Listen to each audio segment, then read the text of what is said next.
Assalamualaikum warahmatullahi wabarakatuh. Bersama saya Dr. Muhammad Rudiansyah, spesialis penyakit dalam. Kali ini saya akan membahas tentang revisi 5 yang telah dikeluarkan oleh Kementerian Kesehatan. Yang pertama adalah definisi tentang suspek. Suspek adalah orang yang mempunyai bergejala ringan seperti demam, kemudian sakit tenggorokan, dan ada batuk, tapi diikuti selama kurang lebih 14 hari terjadi perjalanan di daerah transmisi lokal, seperti juga di Indonesia dan negara-negara lain atau kota-kota lain. Yang kedua, dengan gejala yang sama, tapi dia ada kontak erat dengan orang yang positif atau terkonfirmasi COVID-19. Definisi kedua adalah probable. Probable adalah sama orang dengan keluhan ISPA tapi berat, bahkan sampai terjadi acute respiratory distress syndrome atau sampai hampir kelelahan bernafas sehingga memerlukan alat bantu napas seperti ventilator, atau meninggal tapi belum ada hasil dari PCR atau hasil yang memastikan dia konfirmasi. Yang ketiga yaitu kasus konfirmasi. Ini memang definisinya sama dengan yang sebelumnya, yaitu terkonfirmasi dengan pemeriksaan swab dan dilanjutkan dengan PCR dan didapatkan adanya virus SARS-CoV-2. Ini yang disebut dengan COVID-19 positif. Sebelumnya, istilah yang ada kita kenal semua adalah OTG, orang tanpa gejala. Kemudian ODP, orang dengan pemantauan. Dan PDP, pasien dalam pengawasan. Saat ini kita sudah tidak pakai itu lagi. Yang kita gunakan adalah istilah-istilah baru tadi. Dan semoga masyarakat paham apa itu suspek, apa itu probable, dan apa itu konfirmasi. Nah, yang keempat adalah definisi tentang bagaimana seseorang itu sembuh atau boleh keluar dari rumah sakit atau keluar dari isolasinya.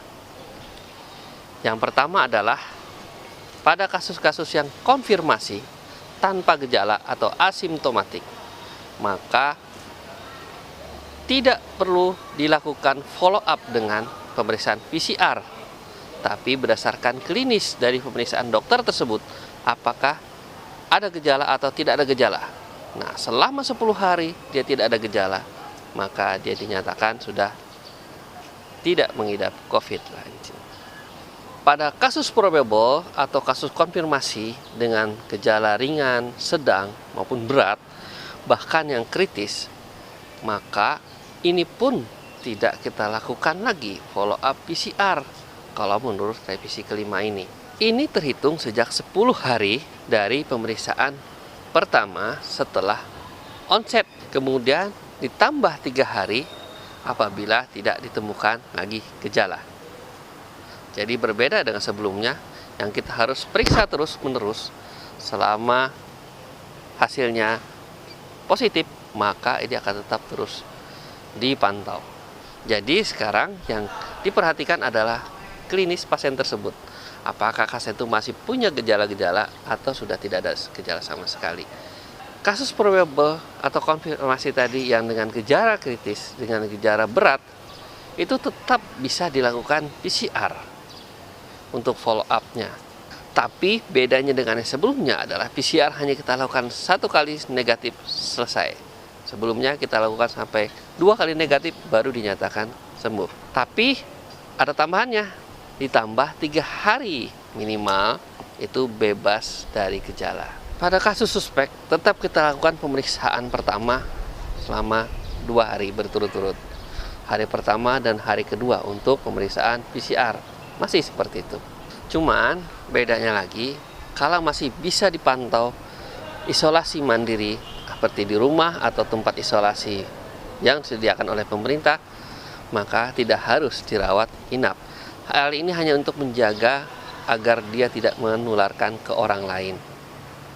Nah, masyarakat bagi mereka yang memang benar-benar mengalami atau positif, bahkan masih suspek, belum terkonfirmasi, mohon tetap menjaga diri agar tidak menularkan ke orang lain, yaitu dengan cara isolasi mandiri di rumah.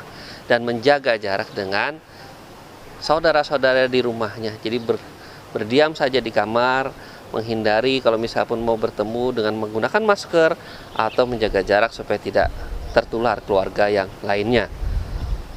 Syukur-syukur bisa memisahkan diri dari tempat yang banyak saudara-saudaranya.